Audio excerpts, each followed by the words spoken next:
Mon capitaine, moi je vais terminer avec vous. Regardez, vous avez déclaré ici que vous avez vu, ou quelqu'un, je répète, quelqu'un vous a dit avoir vu capitaine Moussa Dadis Camara en train d'aller au stade. En train d'aller au stade. Est-ce que vous pouvez nous confirmer que capitaine Moussa Dadis Camara était effectivement allé au stade, peut-être pas désensibilisé tel qu'il déclarait dans son bureau, mais plutôt observé par comment ces ordres qui consistent à dire il faut les mater vont être exécutés par sa garde parallèle. Peut-être d'autres vont me poser la question, même la preuve. Mais il est sorti. Voilà, il est sorti. Il est sorti et il a pris la direction du stade. Donc, je n'ai pas de commentaire pour ça. Et du début jusqu'à la fin, ces déclarations du matinal prouvent à suffisant qu'il est au chevet et à la fin de tout ce qui s'est passé.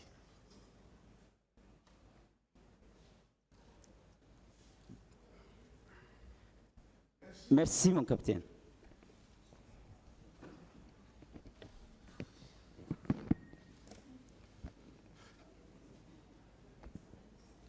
Bien. Merci, Monsieur le Président. Mon capitaine,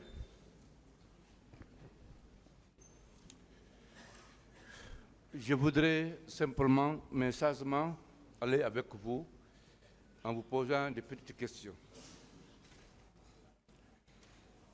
D'abord, moi, j'ai pitié pour vous, parce que vous avez trop souffert, mon capitaine, à cause d'un pacte que vous avez scellé avec le capitaine Dadis et d'autres personnes. Vous avez trop souffert à cause de ce pacte.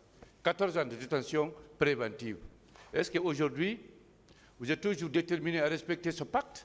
Ou bien non, comme vous l'avez dit, les masques sont tombés, vous voulez vous délivrer en disant la vérité à ce tribunal? Merci, maître. Ce pacte est détruit par le feu de l'Esprit Saint. Très bien. Ça, c'est fini. Ça, c'est fini. Vous n'allez plus chercher à couvrir quelqu'un ici. On ne couvre même pas. Je ne suis pas là à couvrir quelqu'un. Très bien. Très bien. Alors, je vais voir si vous êtes vraiment prêt à dire la vérité au tribunal. Vous-même, vous avez dit ici que vous êtes venu de loin avec le capitaine. Vous avez longtemps voyagé. Dites-moi. Je ne cherche pas à savoir ce que vous avez fait pendant ces voyages. Je veux seulement savoir où vous étiez allé. À Port-Dakar chez moi, au Burkina, au Togo. Il faut dire la vérité. Ne masquez rien. Où vous étiez allé avec le capitaine? Ok, bon, pour ne pas dire que Marcel a la mauvaise foi, mais je suis humain aussi. Je n'ai pas la mauvaise foi. Je vais vous expliquer sous forme formelle. Oui. On est parti d'abord à Koulé. Koulé, oui. Seulement, il était de grade lieutenant, il n'était pas capitaine. Oui. Accompagné de 2 à 3 personnes que je ne vais pas nommer. Oui. De là, il a porté confiance justement, avant tout. Donc, il y a ces lieux, c'est le Thomas qui rentre. Oui. C'est les hommes initiés qui rentrent. Donc, nous sommes partis à Pela, dans la sous-préfecture de Pela, dans un petit village, où on a fait un petit sacrifice. Ce jour, c'est moi qui ai tiré le sacrifice. J'ai tiré à 3 coups, je crois bien 3 coups de PMK pour l'annonce du pouvoir. Ça, c'est bien avant la prise du pouvoir. Ça, c'est autant de l'ancien à compter. Très bien. Allons-y, mon capitaine. Allons-y. Oui. Après Koulé, vous êtes allé où? Vous étiez allé où? Voilà, Pela, j'ai dit Pela. Oui. Voilà. On a mangé ce sacrifice à 2. Oui. Donc, ce féticheur lui a dit, après le pouvoir, un mois, il faut s'y rendre. pour que je puisse faire des travaux. Eh bien, il n'a pas respecté. C'est ça le pouvoir. Le pouvoir des racines. Il n'a pas respecté ce que le monsieur a dit. Oui. Très bien. D'accord. Il n'est même pas parti en forêt. Comment il va aller en Pela? D'accord. Après Koulé, vous étiez parti où encore? Oh, bon, je ne vais pas rentrer dans tous les détails là, je me réserve le reste Non, comme ça. je ne demande pas les détails, hein. Pas ce que vous aviez fait, seulement où vous étiez allé. On est allé, vous savez, nous sommes africains, il faut se protéger, chaque militaire se protège quand il y a un événement, surtout le pouvoir militaire. Il faut se protéger contre les intempéries des armes. Oui. Voilà, c'est ça, les forestiers, le Thomas. Oui. Voilà. J'étais allé au Burkina? Non, pas Burkina, non, on n'a pas quitté le pays, c'était vers Irié, dans un petit village d'Irié. D'accord. Bien.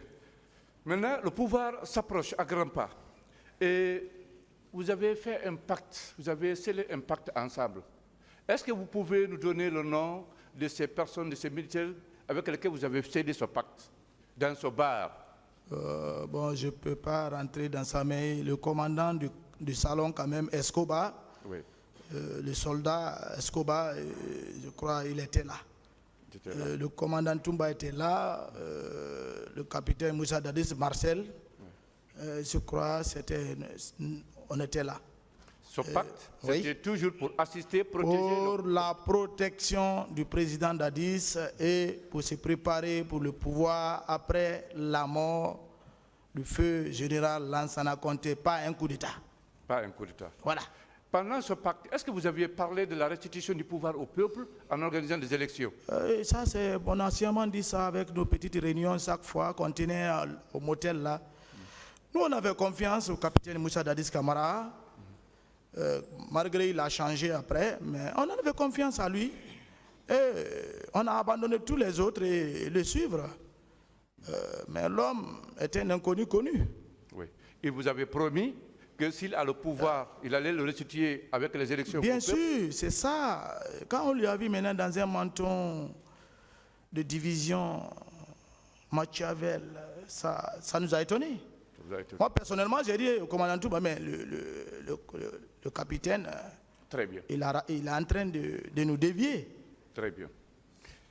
Je voudrais préciser que tellement que vous avez souffert pour obtenir ce pouvoir, un jour, lors d'une réunion dans le bureau du président Dadis, lui-même, il vous a dit non, ce pouvoir-là est pour M. Marcel.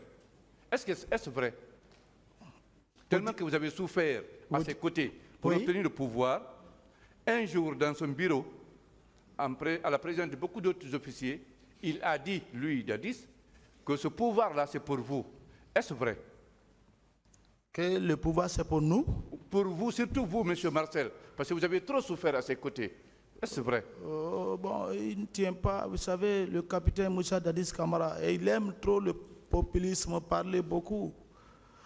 Se faire voir comme s'il est la seule personne qui connaît tout, qu'on n'écoute pas les conseils. Il s'est fait entourer des parachutés inconditionnels pour remplir les poches. Voilà, c'est ça. Parce que les Tegboro, moi je n'ai jamais vu Tegboro avec nous. Je n'ai jamais vu le général Baldé avec nous. Je n'ai jamais vu d'autres, les Makambo, les Gono Sangaré, les Tédor. Tédor, c'est un cousin. Mais le pouvoir ne marche pas avec cette idée. Le pouvoir, c'est pour le peuple avant tout. Donc, si je comprends bien, c'est quand vous avez réussi à prendre le pouvoir que ces dernières personnes-là sont maintenant arrivées. Bien sûr. Bon, envahir.